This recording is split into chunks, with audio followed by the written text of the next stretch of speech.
শিল্পীৰ সৰ্বোচ্চ শিখৰত থকা সেইগৰাকী ব্যক্তি। আমি ইয়ালৈ আহিছোঁ ৰূপকৰ জ্যোতিপ্ৰসাদ আগৰৱালাক সুঁৱৰিবৰ কাৰণে। শিল্পী হিচাপে আমি সুঁৱৰিছোঁ, বিষ্ণু ৰাভাক সুঁৱৰিছোঁ, পাৰ্বতী প্ৰসাদ বৰুৱাক সুঁৱৰিছোঁ, সুধাকণ্ঠ ভূপেন হাজৰিকাক সুঁৱৰিছোঁ।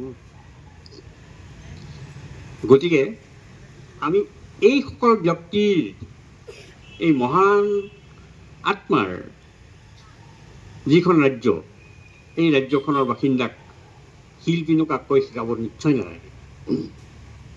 আমাক কোনোবাই শিল্পীক কাক কয় কি কয় এইবোৰ শিকাব নালাগে।